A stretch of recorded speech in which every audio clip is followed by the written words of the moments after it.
안녕하세요. S상과 김종현 원장입니다. 안녕하세요. S상과 안현석 원장입니다. 반갑습니다. 원장자부터. 저도 최근 몇 년 사이에 이제 노안을 느끼고 있어서 생활에 많이 불편을 느끼고 있어요. 저도 올해부터인 것 같아요. 제가 작년까지는 잘 못 느꼈던 것 같거든요. 근데 올해부터 스마트폰 볼 때 눈에 피로가 느껴지고 흐려지고 그래가지고 아 이제 올 것이 왔구나라고 생각을 하고 있습니다. 그럼요. 예, 수술 받아야죠. 백내장이 많이 진행이 되면. 노안이 아직 이제 초기 진행되고 있는 단계이기 때문에 어느 정도 노안이 진행되면 그래서 생활에 큰 불편을 느끼게 되면 노안 백내장 수술을 고려할 것 같습니다. 네, 뭐 저희 어머님께서 지금 백내장 수술을 받으셨고 더 이제 나이 많으신 친척분들도 백내장 수술 받으신 분들이 꽤 있습니다. 네. 저희 어머니 제가 백내장 수술해드렸고요. 다행히 저희 아버님은 아직 백내장이 심하지 않으셔서 지금 기다리고 있고요. 다른 친척분들도 많이 해드렸어요. 일상으로의 복귀는 빠르게는 수술 다음 날부터 가능합니다. 보통 그날 수술을 하고 안대를 하고 퇴원하고요. 다음 날 병원에 와서 안대를 떼고 나서는 바로 업무를 보신다거나 그러실 수는 있는데요. 이후에도 보안경이나 선글라스를 좀 껴서 눈을 보호해주고 나머지 생활은 일상생활처럼 하시면 됩니다. 수술하고 여행 얘기를 많이 하신 것 같아요. 수술하고 여행 가도 되느냐?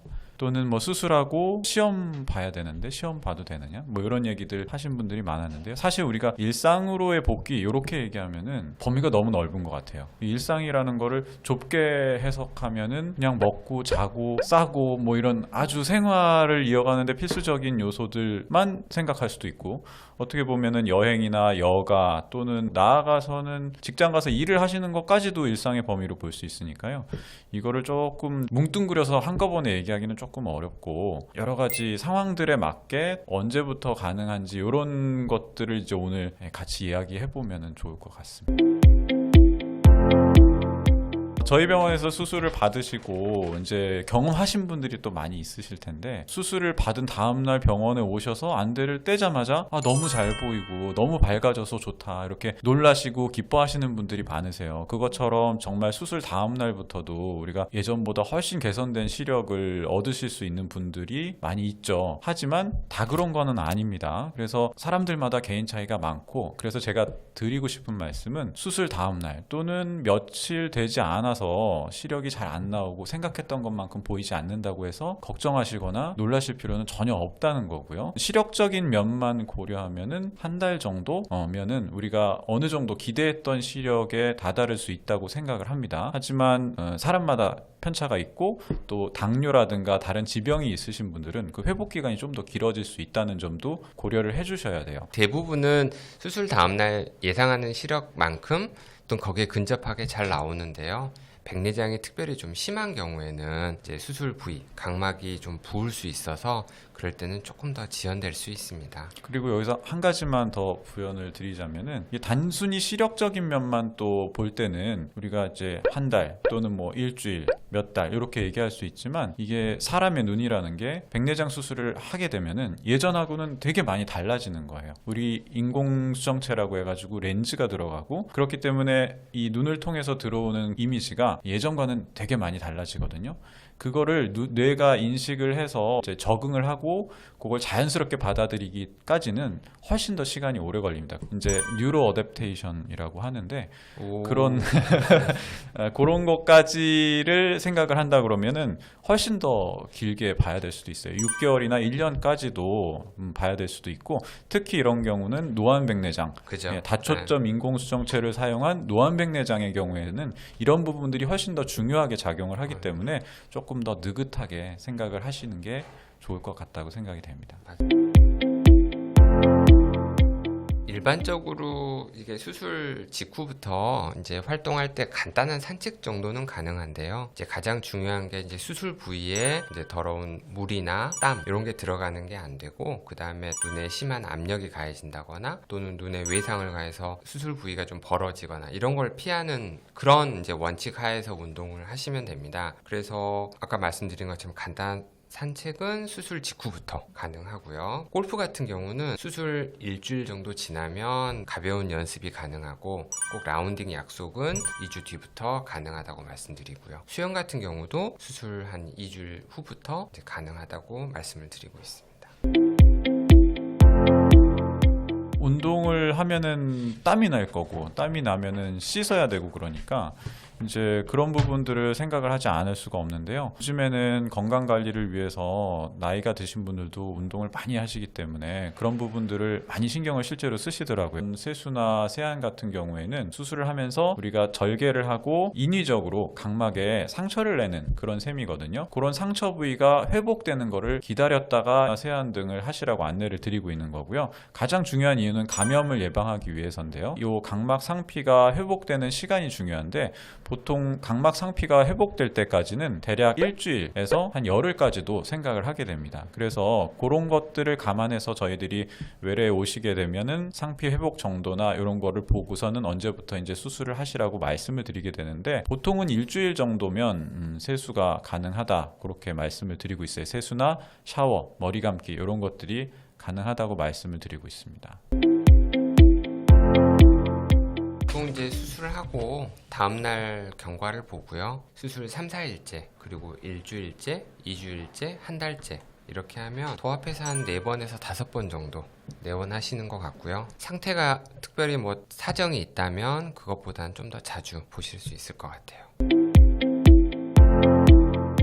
수술 후에 안약을 쓰는 그런 부분에 있어서 제가 우선 드리고 싶은 말씀은 기본적으로 한 달 정도는 쓴다라고 기억을 해주셨으면 좋겠다라는 생각은 해요. 왜냐하면은 환자분들이 저희가 처방을 처음에 드리는 안약을 다 쓰시고 나면 이제는 안약을 안 써도 되겠지라고 막연하게 생각하는 경우가 되게 많거든요. 근데 안약이라는 거는 쓰다 보면 사람마다 쓰는 속도가 다 다르기 때문에 어떤 분들은 아껴서 한 병 갖고 한 달도 쓰시는 분이 있는가 하면은 어떤 분들은 일주일 만에 다 쓰고 다 떨어졌다고 오시는 분들도 계세요. 그렇게 떨어졌다고 오시면 저희가 새로 처방을 드리면 되는데 문제는 이제 떨어졌는데 저희한테 말씀을 안 해주시고 그냥 이제 그만 써도 되겠지라고 생각하고 안 쓰고 계시는 분들이 간혹 생겨서 그런 분들한테 이제 조금 강조해서 드리는 차원에서 말씀을 드리면 한 달 정도는 안약을 유지한다라는 거는 이제 기본적으로 생각을 해주셨으면 좋겠고요. 근데 이제 안약마다 이제 저희들이 종류가 있기 때문에 또 쓰는 용도에 따라서 저희들이 다 안내를 드립니다. 그래서 쉽게 생각하면은 그냥 쓰지 말라고 할 때까지 써주시면 되는데요. 저희가 이제 쓰는 안약의 종류에 따라서 좀 달라지는 부분은 좀 있겠습니다. 근데 요즘은 백내장 수술하고 쓰는 안약이 항생제, 그다음에 스테로이드 점안제, 또 필요에 따라서 비스테로이드성 진통제 점안제를 사용하는데요. 또 요즘은 수술하고 눈이 좀 많이 건조하신 분들은 인공 눈물이나 안구 건조증 치료제를 좀 더 오래 유지하는 그런 경향이 있습니다. 운전은 사실 이게 회복에 따라 또 다르고요. 운전의 그 상황에 따라도 다 다른 것 같아요. 야간 운전을 하느냐, 또 내가 주로 잘 아는 길을 가느냐, 이렇게 조건이 다 다르기 때문에 우리가 이제 결정하는 거는 수술하고 나서 내 상태가 정상적이지 않은 상태다. 그러니까 마치 다리 수술하고 처음 걸어가는 것처럼. 그래서 운전을 처음 시작하실 때 조심조심해서 해보시면 되는데 저는 따로 특별히 제한을 두고 있진 않아요. 수술 다음 날부터 가능하다고 말씀을 드리고요. 다만 아까처럼 어려운 환경, 야간 운전이나 모르는 길을 가는 거는 좀 더 천천히 1주나 2주 뒤에 시작하시면 좋겠고요. 수술한 눈은 운전을 하다 보면 쉽게 피곤해지는 경향이 있어요. 그래서 가급적 보안경이나 선글라스 사용해 주시고 또 많이 피곤할 때는 인공 눈물 사용해 주시면 좋을 것 같습니다. 본인이 판단하시는 게 가장 정확하다고 말씀드려요. 그래서 운전을 할 때는 안전하게 운전을 할 수 있는 게 가장 중요하고 그거는 사실 다른 사람들이 파악하기에는 어려운 부분이거든요. 의사가 생각하기에는 이 정도면 충분히 회복됐다고 생각을 하더라도 본인이 느끼기에 이제 운전할 때 빛이 번져서 불편하다든가 또렷하지 않아서 불편하다든가 그럴 수 있는 부분이거든요. 그래서 사실 제일 쉬운 거는 본인이 이 정도면 내가 운전을 할 수 있겠다라고 판단이 되실 때 조심스럽게 시작하시는 게 제일 중요할 것 같습니다. 백내장 수술을 받으시면 이제 집에 가실 때 압박 안대를 해드려요. 그거는 이제 수술 첫날에 여러 가지 위험으로부터 눈을 보호하기 위한 것도 있는데 다음날 오시게 되면 저희가 그걸 떼드리거든요. 떼드리고 나서는 그 다음부터는 일상생활할 때 안대를 꼭 하고 계셔야 되는 거는 아닙니다. 일상생활을 그냥 하셔도 되는데 다만 밤에 예기치 않게 밤에는 이제 주무시다 보면은 자기도 모르게 잠결에. 눈에 손을 댈 수도 있고 비비게 될 수도 있고 제 의식이 몽롱한 상태에서 이제 이루어지는 일들이니까 그런 것들을 막기 위해서 투명 안대를 드려요. 그 투명 안대를 눈에 붙이고 주무시도록 안내를 드리고 있기 때문에 그 투명 안대는 한 2주 정도 저는 설명드리고 있는데요. 네, 그래서 사람마다 좀 다른데 저 같은 경우는 또 한 달 정도 네, 한달 하시라고 정도. 말씀을 네, 한달 드리고 정도. 있습니다. 예.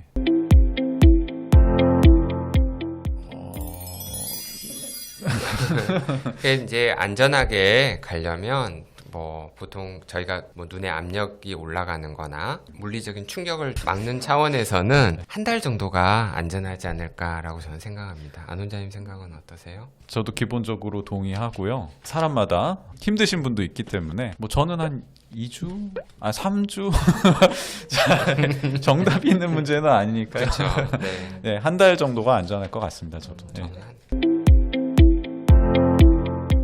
리퍼런스가 있을지 찾아봤는데 보통 술은 좀 관대한 느낌이더라고요. 외국에서 설명할 때는 술은 뭐 한 일주일 정도 이후부터는 뭐 오. 그냥 마시라고 하는 이 병원들이나 뭐 이게 엄밀하게 정해진 거는 아닌 것 같은데 저는 술, 담배 같은 경우 공통적으로 한 달 정도 제한을 하시라고 말씀을 드리는 편이에요. 술하고 담배가 눈에 미치는 영향들이 조금씩 성격이 다르기는 해요. 술에 있어서의 문제는 눈을 되게 건조하게 만드는 경우가 많습니다. 알코올 섭취가 눈을 상당히 건조하게 만들고 하기 때문에 이 회복 단계에서 상당히 눈에 불편을 느끼게 되는 경우가 많고요. 그리고 담배 같은 경우는 말초 혈관의 순환을 아주 떨어뜨리기 때문에 혈중 산소 농도라든가 영양 공급에 문제를 일으키는 아주 말하자면 상처 회복에 안 좋은 영향을 미칠 수밖에 없는 요소라서요. 그런 것들은 조금 엄격하게 제한을 하시는 게 좋을 것 같고요. 저는 한 달 설명하고 있습니다. 상당히 과학적인 답변인데요. 근데 저는 개인적으로 술을 좋아하기 때문에 그 술을 마시는데도 종류가 있는데요. 이게 반주처럼 한두 잔 드시는 분이 있고요. 또 친구들과 어울려서 부어라 마셔라 이렇게 마실 수도 있는데 그래서 뭐 맥주 한두 잔 정도는 수술하고 한 2주 정도 지나면 드시라고 그러고요. 제 주량껏 드시는 거는 이제 한 달 정도 설명드리고 있습니다. 한두 잔이 한 병이 되고 두 병이 되고 그러는 거 아닌가요, 원래? 아, 근데 또 사회 생활을 하다 보면 어쩔 수 그렇죠. 없이 또 한두 잔 마셔야 될 수도 있으니까요. 네. 이제 손주를 그냥 돌보는 건 상관이 없죠. 그런데 이제 아이들을 돌볼 때 제일 이제 문제가 되는 부분은 예상치 못한 움직임에 의해서 눈을 다치거나 그런 부분이 문제가 될 수 있는 거죠. 그래서 눈에 외상을 입지 않도록 주의하는 게 좋고요. 또 좀 큰 손주를 안아주시거나 들어주시거나 그럴 때 보통 한 2주에서 한 달 정도 조심해 주시고요. 손주를 돌보실 때 저는 항상 좀 안대를 하시거나 안경을 해서 눈을 보호를 해주시라고 항상 말씀을 드려요. 보실 때 이제 주의사항은 잘 말씀을 해주신 것 같고요. 그 손주를 보는 그런 일 자체는 사실 수술에 의해서 그렇게까지 제한을 받지는 않는다고 생각을 해요. 그래서 컨디션이나 이런 거를 고려해서 해주시면 되는데 제가 요즘 지켜보니까 할머니, 할아버지들이 너무 고생이 많으시더라고요. 요즘 이 맞벌이 부부들도 많고 또 봐주셔야 되는 게 너무 많으셔가지고 되게 피곤하게 이제 봐주셔야 되는 상황들이 많은데 그게 좀 걱정이에요, 저는. 그래서 보는 일 자체는 수술을 했다고 해가지고 특별히 못할 일들이 아닌데 몸이 힘들고 컨디션이 안 좋아짐으로써 이제 회복에 이제 악영향이 있을 수 있기 때문에 제 생각에는 그래도 바로 수술 직후에는 좀 충분히 휴식을 취해 주시고 이제 어느 정도 컨디션이 돌아오신 후부터 하시는 게 좋지 않을까 그렇게 생각합니다. 반일 같은 경우도 이제 운동을 하는 거랑 비슷하다고 생각이 그죠, 되거든요. 기본적으로는 운동이죠. 운동이고 땀도 많이 나고 또 사실 운동하는 것보다 더 몸이 피곤해지고 하는 경우가 많거든요. 그냥 의학적으로 수술 부위에 문제가 생기지 않는 그런 측면만 생각할 때는 운동이랑 동일하게 생각해도 될 것 같습니다. 그래서 무리가 되지 않는 선에서는 뭐 일주일 정도 지나서 씻고 뭐 이렇게 감염 가능성이 많이 떨어졌을 때는 할 수 있다고 생각을 하지만 좀 무리가 무리가 되는 일을 하실 때는 충분히 좀 시간을 두시고 시작을 하시는 게 좋을 것 같고요. 그래서 저는 한 2주 정도 설명을 드리고 있습니다. 사실 백내장 수술하고 꼭 지켜야 되는 건 계속 지금 반복되는 내용인데, 눈에 뭐 더러운 물이 들어가면 안 되고, 그다음에 눈에 그 외상을 입으면 안 되고, 안약 잘 넣고, 이 세 가지밖에 없거든요. 그래서 낮에 뭐 보안경이나 선글라스를 끼는 건 필수는 아닙니다. 하지만 이제 진료실에서 만나다 보면 안경이나 선글라스를 끼므로 해서 눈이 훨씬 회복을 좀 도와주고 눈이 많이 편해지는 걸 느낄 수 있어요. 그래서 요즘 같은 경우에는 저희 진료실에서는 되게 보안경이나 선글라스 착용을 강력히 추천하는 편입니다. 맞습니다. 선글라스의 목적은 자외선 차단인데, 사실 자외선은 백내장 수술한 이후보다는 이제 수술하기 전에 백내장을 진행을 시키는 그런 효과가 있기 때문에 수술 전에 오히려 의학적으로는 더 필요할 수가 있을 것 같아요. 하지만 수술하고서 착용하시면 많이 편해 하시는 것 같아요. 훨씬 더 빛이, 백내장 수술을 하게 되면 백내장으로 뿌옇게 가려져 있던 인공수정체를 깨끗한 렌즈로 교체하게 되는 거기 때문에 일단 눈으로 들어오는 빛의 양이 훨씬 많아지기 때문에 눈이 부셔하고 햇빛이 강할 때는 이제 눈을 불편하게 느끼시는 분들이 많이 있거든요. 이제 그런 것들을 선글라스로 좀 어느 정도 보완을 해줄 수 있는 부분일 것 같고요. 보안경도 마찬가지로, 이게 저희가 예전에는 보안경을 뭐 꼭 쓰시라고까지 말씀을 안 드렸었는데, 그걸 좀 권유를 드리고 나서부터는 환자분들의 그런 불편감이 좀 실제로 많이 줄었어요. 그래서 경험상으로도 착용하는 게 도움이 된다, 그렇게 생각하고 있습니다. 수술 후에 영양 공급은 되게 중요하죠. 수술하고 나서는 이제 수술 부위가 회복이 돼야 되는데, 회복이 잘 되려면 몸이 많은 영양분을 필요로 하는 건 사실이에요. 근데 그런 영양분을 꼭 약을 통해서만 얻을 수 있는 거는 아니거든요. 요즘처럼 양질의 음식들을 쉽게 구할 수 있는 시대에는 꼭 약을 드셔야 된다기보다도 식사를 거르지 않고 또 이제 골고루 충분히 드시는 것만으로도 이 회복에 필요한 영양분은 크게 이제 부족하지 않게 섭취하실 수 있을 걸로 생각이 되고요. 수술 이후에 영양제를 꼭 드셔야 된다라기보다는, 보통 백내장 수술 하신 분들이 연령대가 많은 분들이 많기 때문에 이제 고령이신 분들이 황반변성이라든가 망막의 이상을 가지고 계신 분들이 많고, 또 그런 부분들을 예방하기 위해서 영양제를 드시는 거는 좀 도움이 될 거라고 생각이 됩니다. 그래서 만약 영양제를 드시고 싶다면 그런 쪽으로 저는 추천을 드리고 싶은데요. 맞아요. 그래서 수술 후에 눈의 회복을 돕기 위해 눈 영양제를 드시는 거 괜찮은 것 같고요. 근데 사실 그런 영양제는 수술 전에도 그 백내장의 진행을 늦추는 데 도움이 될 수 있습니다. 그리고 이제 저 같은 경우에는 수술 뒤에 이게 눈이 건조한 분들이 많아요. 그래서 오메가3를 많이 추천하고 있습니다. 그런 거 많이 물어보죠. 건강검진 받을 건데 뭐 내시경은 언제부터, 특히 이제 수면 내시경, 뭐 전신마취 수술 이런 건 언제부터 되냐, 뭐 쌍꺼풀 수술은 언제부터 하냐, 할 수 있냐, 뭐 이런 걸 물어보죠. 오늘 같은 이런 기회에 진료실에서 이렇게 자세하게 설명드리지 못했던 부분을 이렇게 말씀드릴 수 있어서 참 좋은 것 같아요. 사실 이제 딱히 순서는 없는데요. 일반적인 상황을 보면 백내장 수술하시는 할머니, 할아버지들이 눈꺼풀이 많이 처져서 동반되는 경우가 있거든요. 그러면 일반적인 원칙은 어떤 수술이든지 한 달 간격은 띄워주는 게 좋아요. 눈꺼풀 성형 수술을 하고 한 달 뒤에 백내장 수술을 하거나. 근데 이제 저 같은 경우에 그 둘 중에 우선순위를 두자면 아무래도 백내장 수술을 먼저 하는 걸 추천해요. 왜냐하면 백내장 수술할 때 아무래도 눈꺼풀을 많이 만지게 돼요. 그러면 눈꺼풀의 위치나 뭐 그런 부분이 조금 더 변할 수가 있거든요. 백내장 수술을 해서 한 달 뒤에 완치가 된 후에 눈꺼풀 수술하시는 거를 추천하고 있습니다. 지금까지 우리 김정호 원장님과 함께 백내장 수술 후 가지실 수 있는 여러 가지 궁금증들을 해결해 보는 시간을 가졌습니다. 저희들의 답변이 많이 도움이 되셨을지 모르겠네요. 앞으로도 여러 가지 다른 주제로 여러분들을 찾아뵙는 유익한 시간을 만들도록 노력하겠습니다. 여러분, 그럼 다음에 만나요. 구독, 좋아요 알림 설정 부탁드립니다. 부탁드립니다.